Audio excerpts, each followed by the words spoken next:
Programme عملیات و وظائف میں آپ کا خیر مقدم ہے۔ ناظرین، ایک صاحب کا سوال ہے کہ ان کے کسی متعلقین میں سے کسی کو کینسر ہو گیا ہے اور کوئی دعا یا وظیفہ بتا دیں کہ جس سے اللہ تعالیٰ ان کو شفا عطا فرمائے۔ دعا ہے کہ اللہ تعالیٰ ایسے مریضوں کو دنیا میں جہاں بھی ہوں شفا عطا فرمائے۔ دیکھیں، قرآن کریم بہت ہی مقدس اور بابرکت کتاب ہے، اور اس کو صرف عملیات یا وظائف یا دعاؤں کی کتاب نہیں سمجھنا چاہیے۔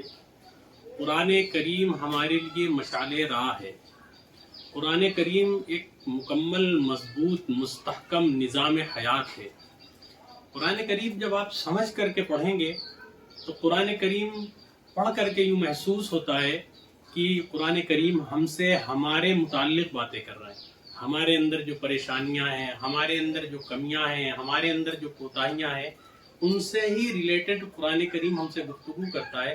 اگر ہم اس کو پڑھ کر کے اور اس پر عمل کر لیں تو ہم ایک اچھے انسان بن سکتے ہیں۔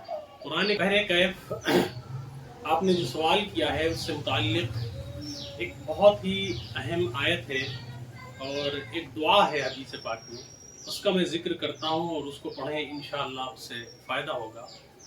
اولاً درود شریف پڑھیں، چونکہ عملیات کے اندر درود شریف سب سے اہم کردار رکھتا ہے۔ درود شریف کے بغیر نام محمد صلی اللہ علیہ وسلم اور آپ پر درود بھیجے بغیر کوئی کام بننے والا نہیں ہے۔ تو درود شریف آپ 3 مرتبہ پڑھ لیں۔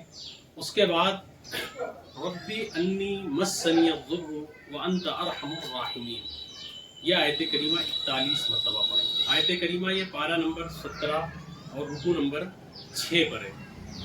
تو آیت کریمہ کیا ہے؟ ربی انی مسنی الضر وانت ارحم الراحمین۔ اس کا مطلب کیا ہے کہ اے اللہ، مجھے بیماریوں نے، پریشانیوں نے گھیر لیا ہے، وانت ارحم الراحمین، اور آپ ہی بہت زیادہ رحم اور کرم کرنے والے ہیں۔ حضرت ایوب علیہ السلام کا تفصیلی واقعہ ہے، اور ان کو ایک مرض لاحق ہو گیا تھا، بہت ہی شدید مرض تھا۔ تو حضرت ایوب علیہ السلام اس کو پڑھا کرتے تھے، ربی انی مسنی الضر وانت ارحم الراحمین۔ پھر حضرت ایوب علیہ السلام کو اس سے شفا ہوئی۔ تو اس کو 41 مرتبہ پڑھ کر کے، درود شریف پڑھ کر کے، پانی پر دم کر کے، جو صاحب کینسر کے مریض ہیں، جو حضرات جہاں بھی ہیں، اس سے اپنی دواؤں کو کھائیں اور اللہ رب العزت سے یہ دعا کریں تضرع اور عاجزی کے ساتھ کہ اللہ تعالیٰ ہمیں اس مرض سے نجات دے دے، جس طریقے سے حضرت ایوب علیہ السلام کو مہلک مرض سے نجات دی۔ اور مریض اگر پڑھ سکتا ہے تو یہ دعا بکثرت پڑھے، مطلب نہ لیٹا ہے، بیٹھا ہے، جس حال میں بھی ہے تو یہ دعا پڑھے، اللہم انی اعوذ بک من البرص والجنون والجذام وسیء الاسقام وفتنة الدنیا وعذاب القبر۔ یہ دعا جو ہے احادیث کی کتابوں میں ہے اور بڑی مجرب اور اچھی دعا ہے۔ اس کا ترجمے سے یہ لگتا ہے کہ یہ تمام تر بیماریوں سے حفاظت کے لیے حصار ہے۔ یہ آپ سمجھ لیں کہ ایسی دعا ہے کہ اینٹی بائیوٹک ہے، اگر اس کو آپ پڑھتے رہیں تو آپ تمام تر بیماریوں اور بلاؤں سے محفوظ رہیں گے۔ دعا کے الفاظ اور اس کے معنی اور مفہوم پر غور کریں۔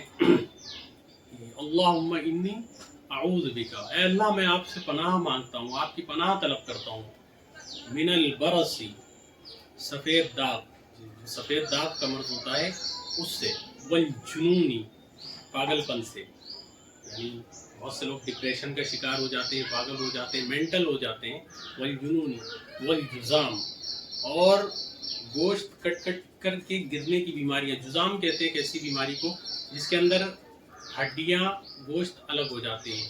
بہت سو نے اس کے بارے میں کہا ہے کہ جذام ایسی بیماری ہے کہ جس میں گوشت کٹ کٹ کے گرتا ہے۔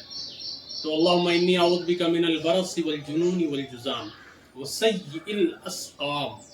سیء الاسقام تمام بری بیماریوں سے، تمام مہلک امراض سے اللہ میں آپ کی پناہ چاہتا ہوں۔ وفتنۃ الدنیا وعذاب القبر، اور دنیاوی فتنوں سے، شروں سے، دشمن کے، حاسدین کے حسد سے، اور عذاب قبر سے۔ یعنی اس دعا کے اندر جو معنی اور مفہوم ہے وہ دنیاوی بیماریوں سے حفاظت اور